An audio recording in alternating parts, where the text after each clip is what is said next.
మీ business గురించి మా ఛానల్లో ప్రమోట్ చేయించుకోవాలనుకుంటున్నారా? Contact us 8247743841.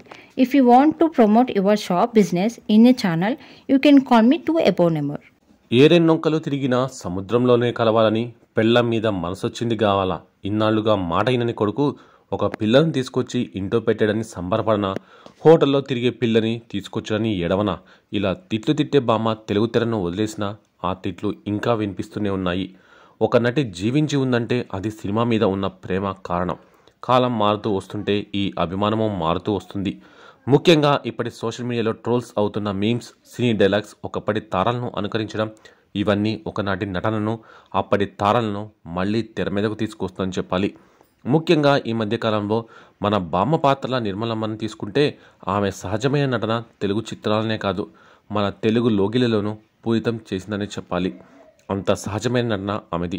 వందలాది తెలుగు చిత్రాల్లో బామ్మగా, తల్లిగా, క్యారెక్టర్ ఆర్టిస్ట్గా కనిపించి కాస్త చమత్కారంగానో చీవాట్లిస్తూనే కనిపించే పాత్రకు మనం అంతా దాసోహం అయ్యామనే చెప్పాలి. గొప్ప నటన కనుకనే ఆమె లేకపోయినా నిర్మలమ్మ అలనాటి చిత్రాలలోని డైలాగ్స్ ఇప్పటికీ వినిపిస్తున్నాయి. ఆ మాడ్యులేషన్ మహిమ అలాంటిది. మరి నిర్మలమ్మ అసలు పేరు రాజమణి. పుట్టింది 1926 జూలై 18న గంగయ్య కోటమ్మ దంపతులకు బందర్లో 9వ సంతానంగా పుట్టింది. ఊహ తెలిసినప్పటి నుండి నాటకాలంటే పిచ్చి ఇష్టంతో 3వ తరగతిలోనే చదువు ఆపేసి నాటకాలు చూస్తూ గడిపేస్తుంటే ఊళ్ళో పరువు తీస్తుందని బంధువులంతా తిట్టేవారట. కానీ పెద్దక్క మాత్రం సపోర్ట్ చేసేది. అలా మొదట సతీ సక్కుబాయి నాటిక గన్నవరంలో మొట్టమొదటి వేసినప్పుడు నిర్మలమ్మకు 14 ఏళ్ళు. మరీ బక్కపాల్చుగా ఉందని, ఏం నటించగలదని వచ్చిన విమర్శలన్నీ తిప్పికొడుతూ బాగా రాటుతెలింది. మనల్ని కడుపుబ్బా నవ్వించిన పద్మనాభం కన్న కొడుకు చేతిలోనే మన సావిత్రమ్మతో కలిసి స్టేజ్ మీద నృత్యాలు చేస్తున్నప్పుడు జీవి కృష్ణారావు నాటక ప్రొడక్షన్ మేనేజర్ ఇష్టపడి పెళ్లి చేసుకుంటానన్నాడు.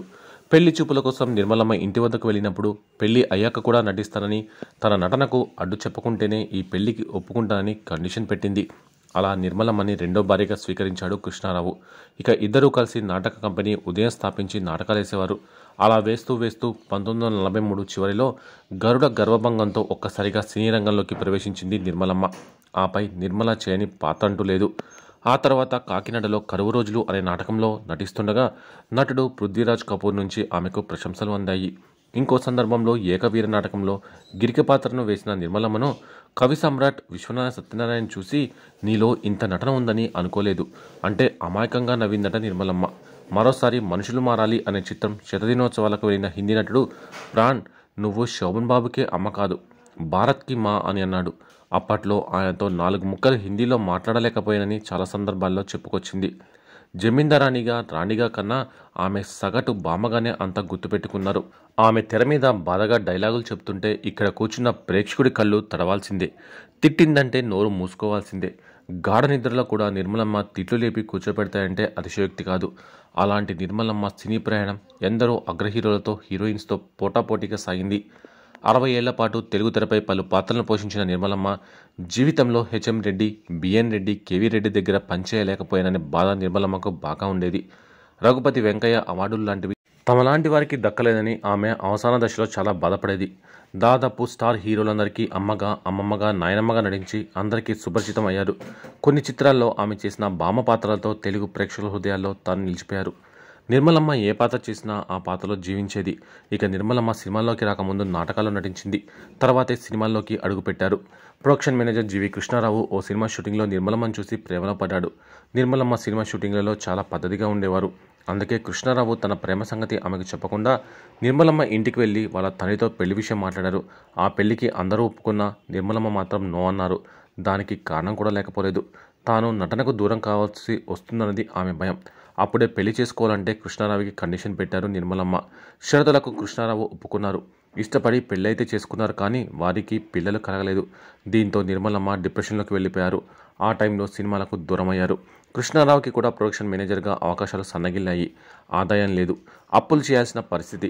ఆ క్రమంలో సూపర్ స్టార్ కృష్ణ నటించిన ప్రేమ సినిమాలో అవకాశం రావడంతో నిర్మలమ్మ సెకండ్ ఇన్నింగ్స్ స్టార్ట్ అయింది. అప్పటి నుంచి వరుసగా సినిమాలు చేసింది. ఎన్టీఆర్, ఏఎన్ఆర్, చిరంజీవి, రాజశేఖర్ అందరి సినిమాల్లో నటించింది. వారందరికీ అమ్మగా, బామ్మగా నటించి తెలుగు ప్రేక్షకుల మెప్పు పొందింది. నిర్మలమ్మ ఒక ఆడపిల్లను దత్తత తీసుకుంది. ఆమె పెళ్లి చేయగానే చెన్నై వెళ్ళిపోయింది. నిర్మలమ్మ హైదరాబాద్లో ఒంటరిగా గడిపేది. చివరి దశలో ఆమె కదలలేని పరిస్థితుల్లో మంచానికే పరిమితమైంది. ఎంతలా అంటే చీమలు కుట్టిన కథల్లేని స్థితిలో ఆమె తిరిగి రాని లోకాలకు వెళ్ళిపోయింది. 1943లో తన 16 ఏళ్ల వయసులో గరుడ గర్వభంగం సినిమాలో చిలికత్త పాత్రతో సినీ రంగం ప్రవేశం చేసిన నిర్మలమ్మ ఆ తర్వాత ఆమెకు వెంటనే అవకాశాలు దక్కించుకోలేకపోయింది. 1961లో కృష్ణ ప్రేమ అనే చిత్రంలో నిర్మలమ్మకి రుక్మిణి పాత్ర దక్కింది. ఆ సినిమా తర్వాతే ఆమెకు అవకాశాలు పెరిగాయి. సుమారు 1000కి పైగా సినిమాలలో నటించే రికార్డు సృష్టించింది. ఇదిలా ఉండగా ఈమె యుక్త వయసులో చాలా అందంగా ఉండేది. అందుకు సంబంధించిన కొన్ని ఫోటోలు నెట్టింట వైరల్ అవుతున్నాయి. ఎటువంటి సీన్ అయినా ఎంతో సాధారణంగా నటించేస్తుంది నిర్మలమ్మ. అదేవిధంగా ఈమె యాస కూడా నటనకు సూట్ అవడంతో మన తెలుగు ప్రేక్షకులు నిర్మలమ్మను బాగా ఆదరించారు. మయూరి, సీతారామరాజు సినిమాలు నంది అవార్డులను అందుకున్నాయి. అందుకే నాగేశ్వరరావు అప్పట్లో నిర్మలమ్మ గురించి ఒక మాట అన్నారు. షూటింగ్ సమయంలో ఎవరో నటిగా కాకుండా ప్రతి ఒక్కరిని పలకరిస్తూ అందరి బాధలను తెలుసుకునేదని, ఒక తల్లిలా మమ్మల్ని ఆదరించింది అని, అందుకే సరదాగా మేమందరం ఆమెను నిర్మలమ్మ అని పిలుచుకుంటాం అంటూ నాగేశ్వరరావు చెప్పారు. తన భర్త కృష్ణారావుకు ప్రొడక్షన్ మేనేజర్గా అవకాశాలు అంతంత మాత్రంగా ఉండడంతో ఆదాయం సరిగ్గా లేక అప్పుడు చేసి చివరకు అన్ని అప్పులు తీర్చడానికి ఇద్దరు నాటకరంగంపై దృష్టి పెట్టారు. 1961లో విడుదలైన కృష్ణ ప్రేమ సినిమాలో నిర్మలమ్మ అవకాశం లభించడంతో ఈమె సెకండ్ ఇన్నింగ్స్ హవా మొదలైంది. ఆ తర్వాత అసలు వెనుతిరిగి చూసుకోలేదు. ప్రేమాభిషేకంలో శ్రీదేవి బామ్మగా మొదలైన ఈమె ప్రస్థానం ఎన్నో సినిమాల్లో అమ్మమ్మ, నానమ్మ, బామ్మ పాత్రలో ఒదిగిపోయి నటించి ఔరా అనిపించింది. నాగార్జున, హరికృష్ణ జంటగా నటించిన సీతారామరాజు సినిమాలో కోట శ్రీనివాసరావు అమ్మగా నాగమ్మ తరహాలో చేతిలో కర్ర పట్టుకొని విలనిజం పండించింది మన నిర్మలమ్మ. చివరగా చిరంజీవి స్నేహం కోసం సినిమా తర్వాత నిర్మలమ్మ పెద్దగా కనిపించలేదు. నిర్మలమ్మకు పిల్లలు కలగకపోవడంతో ఆమె కవిత అనే ఆడపిల్లను దత్తత తీసుకుని ఆమెకు పెళ్లి చేసి దగ్గరుండి అన్ని బాగోగులు చూసుకుంది. ఈమె మనవడు విజయ్ మదాల ఇతన్ని నటవారసుడిగా పడమర సంధ్యారాగం అనే సినిమాలో గణపతి పాత్రలో ఇండస్ట్రీకి పరిచయం చేసింది. అయితే ఈయన పుట్టినప్పటి నుంచి అమెరికాలోనే ఉండడం వల్ల తెలుగు సరిగ్గా మాట్లాడడం రాదు. ఈయనకు శోభ అనే అమ్మాయితో పెళ్లి కాగా వీరికి కూడా ఒక అమ్మాయి ఉంది. మనవడి పెళ్లి చూడాలని ఎంతో ఆశపడ్డ నిర్మలమ్మ ఆ ఆశ ఆశగానే మిగిలిపోయింది. ఎన్నో పాత్రలతో మనల్ని అలరించిన నిర్మలమ్మ 2009 ఫిబ్రవరి 19న అనారోగ్యంతో మృతి చెందారు.